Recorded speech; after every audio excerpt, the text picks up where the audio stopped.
Halo, assalamualaikum warahmatullahi wabarakatuh. Selamat siang ya, atau selamat sore ya buat teman-teman semuanya.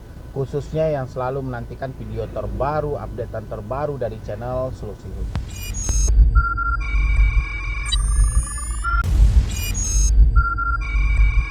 Ya, buat teman-teman semuanya yang selalu mensupport, selalu menantikan video terbaru, updatean terbaru dari channel Solusi Hutang, saya ucapkan ribuan terima kasih gitu loh, karena dari supportan Anda semuanya, dari dukungan Anda semuanya, sehingga channel ini masih berkembang sampai detik ini. Dan sampai detik ini itu alhamdulillah banget, berkat dari dukungan Anda, berkat dari supportan Anda. Mungkin saya ucapkan ribuan terima kasih. Mungkin sudah tidak tahu ya, kalau Anda tidak mensupport atau mungkin video ini tidak bermanfaat, mungkin kita tidak tahu lagi ini akan jadi apa kedepannya, juga membingungkan gitu ya. Oke, jadi gini, seperti judul video saya hari ini yaitu gagal bayar di home credit, apa sih resikonya gitu loh. Karena kan banyak dari teman-teman semuanya bertanya ke saya, apa sih bang resikonya gagal bayar dari home credit gitu loh. Karena sejauh ini kami banyak diancam, kami ditekan, katanya kami mau diproses ke perdata, mau dipidanakan, mau dipenjarakan, DC datang ke rumah mau mengambil ini, mengambil itu, dan ini yang mau kita bahas hari ini ya. Tapi sebelum saya lanjutkan untuk bahas video ini, bagi teman-teman semuanya yang belum support channel ini, silahkan disupport dulu. Semoga channel ini makin berkembang lagi, makin berkembang lagi. Pastinya bisa memberikan solusi dan motivasi buat Anda semua.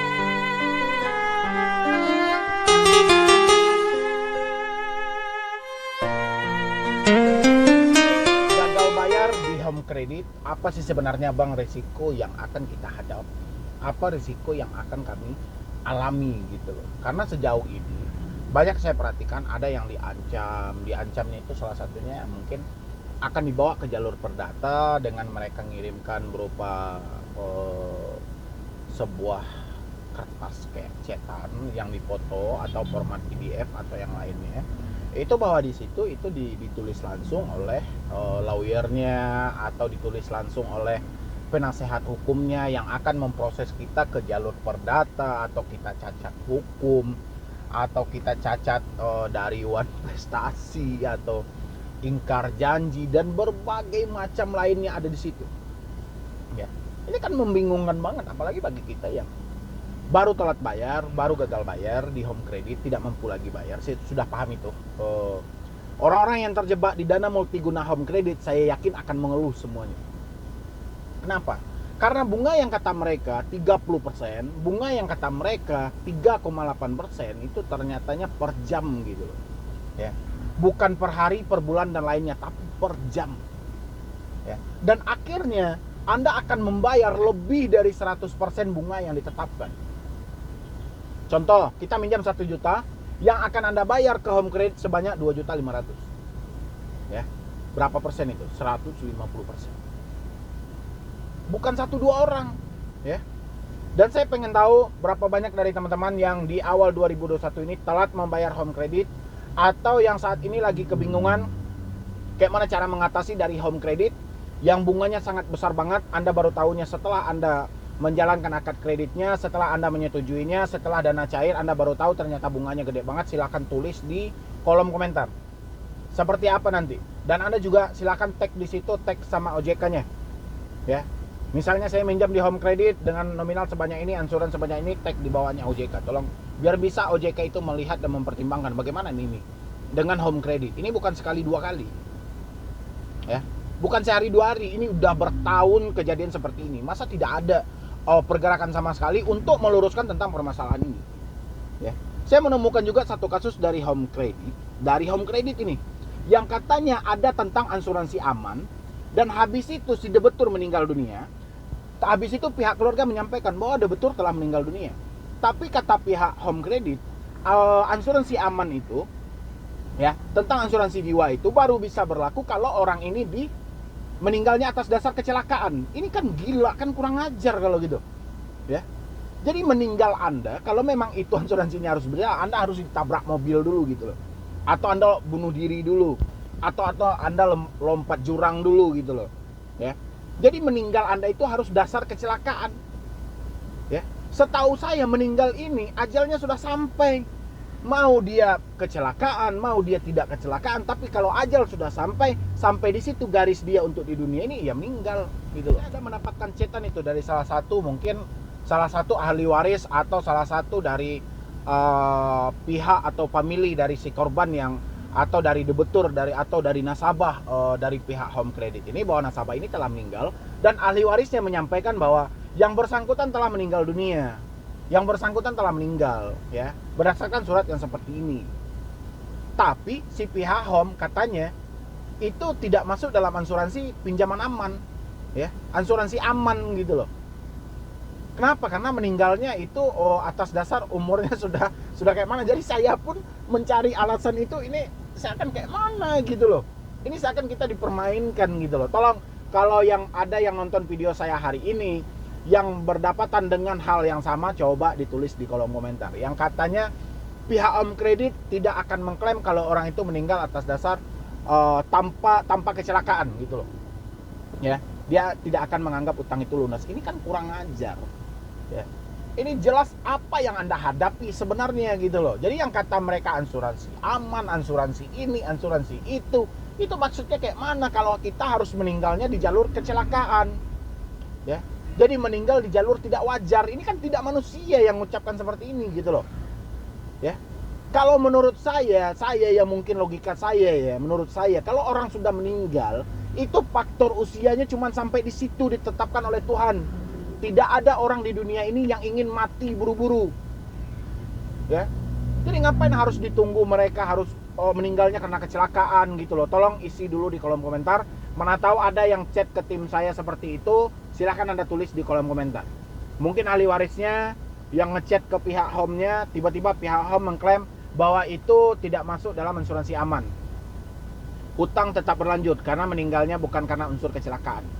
Tolong ditulis di kolom komentar. Ya, oke, jadi kita lanjut. Apa sih risikonya ketika kita tidak mampu bayar, telat bayar di home credit? Ya. Kita telat bayar di home credit itu yang paling pertama kita hadapi adalah telepon tidak berhenti dari pagi sampai sore dari center home credit. Ya, dari pusatnya tidak berhenti. Itu pasti akan Anda alami. Sampai jam 9 sampai jam 10 malam tidak akan berhenti. Kenapa? Karena itu otomatis. Ya, bukan manusianya tapi programnya otomatis sudah di-tag buat Anda. Ya. Cuman suara orang aja, tolong bayar ansuran Anda di home credit dengan nomor virtual yang seperti ini, bla bla bla segala macam gitu loh. Itu resikonya ketika Anda telat bayar, tidak mampu bayar. Yang kedua, Anda akan didatangi oleh debt collector. Ya. Debt collector yang mendatangi Anda ini biasanya skillnya di bawah rata-rata. Mereka hanya bisa hebat dalam segi pengancaman. Ya, mereka tidak terlalu pintar ini. Ya, tapi mereka pintar membodoh-bodohi Anda. Menakut-nakuti Anda, mereka pintar.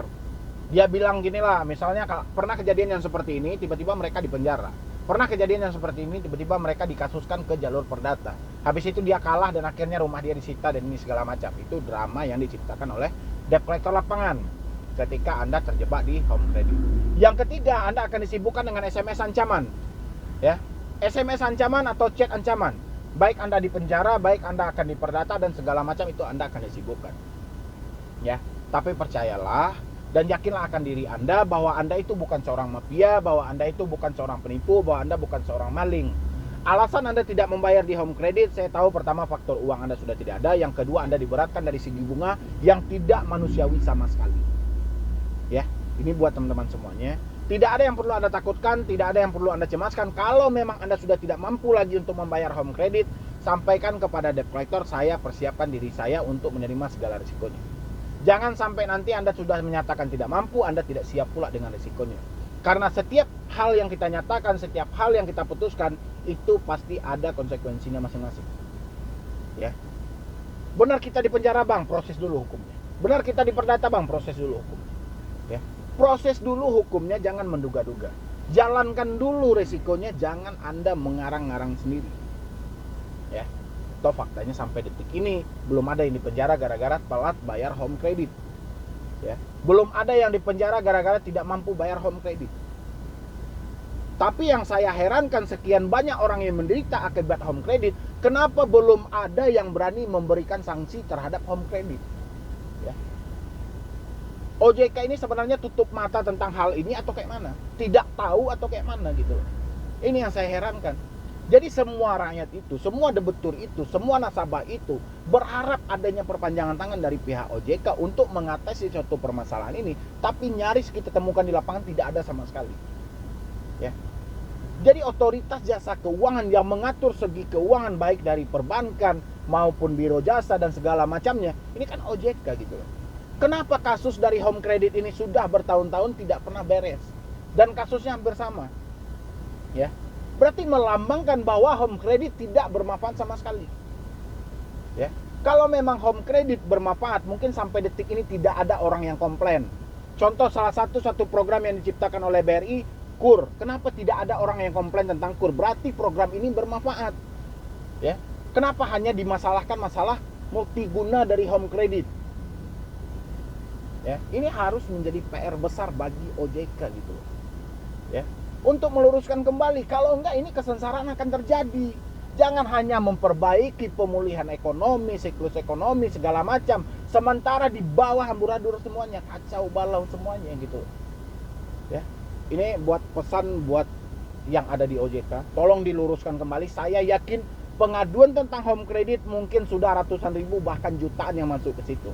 Kenapa ini tidak digubris? Ya. Kenapa ini tidak diluruskan?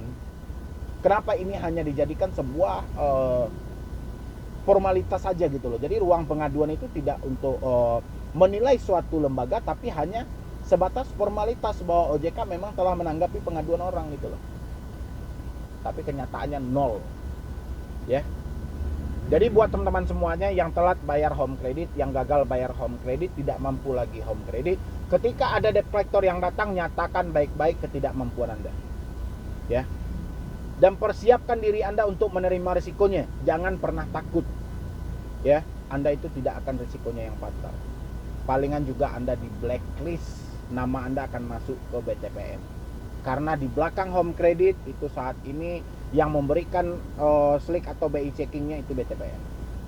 Ya, begitu juga dengan kredit pintar, begitu juga dengan Jenius, semuanya itu BCPN. Ya.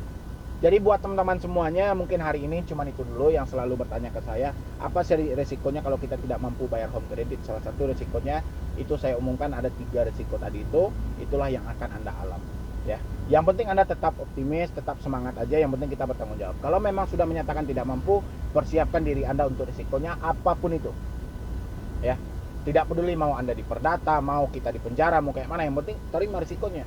Faktakan di situ. Dan karena yang kita cari hari ini adalah faktanya, bukan katanya. Kalau kata DC banyak gitu loh, tapi faktanya yang kita cari. Ya, yang penting nggak perlu Anda takuti bahwa Anda tidak akan dipenjara gitu loh. Ya, Anda diperdata pun juga akan dipikir-pikir karena nominalnya juga besar dan permasalahannya itu akan banyak yang membantu Anda karena hak Anda juga ada di dalam itu. Anda juga seorang warga negara, jadi hak Anda tidak akan dihilangkan. Ya, jadi tidak usah Anda takut kalau Anda diancam segi hukum, segi penjara atau hal lain oleh debt collector, ya tahulah itu adalah tugas mereka untuk menekan Anda dengan segala macam, mereka harus mendapatkan tagihan. Ya, nanti isi aja di kolom komentar seperti apa yang Anda alami ketika Anda tidak mampu bayar home credit, seperti apa penerapan bunganya, seperti apa cara penagihannya, silahkan Anda isi nanti.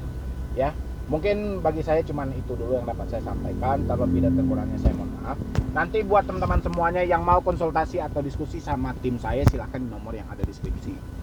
Ya, atau Anda juga mau japri pribadi dengan saya juga boleh, tapi saya slow respon banget. Apalagi saya menilai pertanyaan yang ada di Instagram itu sudah pernah semuanya saya bahas di YouTube. Ya, makanya saya bilangin sama Anda, saya akan merespon pertanyaan yang belum pernah saya bahas, saya akan respon. Tapi kalau sudah pernah saya bahas, lebih baik Anda melihat di YouTube aja, itu lebih detail penerangannya di situ daripada saya menjawab ngetik itu. Untuk menghadapi ratusan orang setiap hari itu bukannya mudah. Ya, apalagi menjawab pertanyaan orang yang telat-telat bayar pinjol. Oke. Jadi sekian dulu dari saya, Medi Broni. Betapa hancur hatiku mendengar berita itu.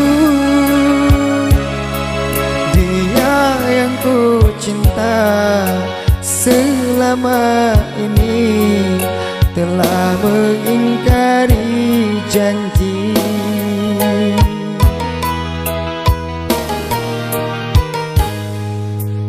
genggam surat undangan, menetes air mataku.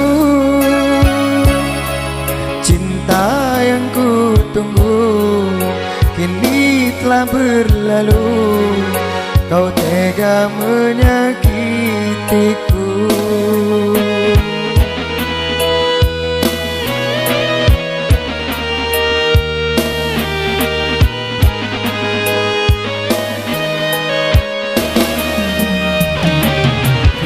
Kasih,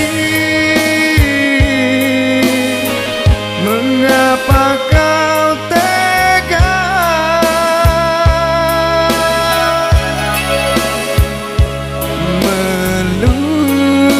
melupakan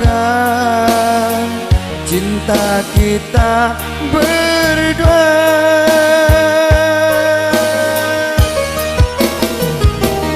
Kasih, ingatkah cinta kita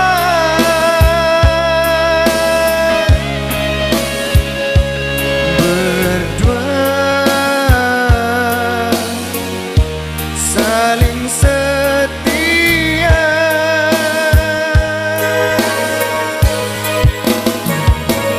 Ingatkah engkau kasih perjuangan cinta kita?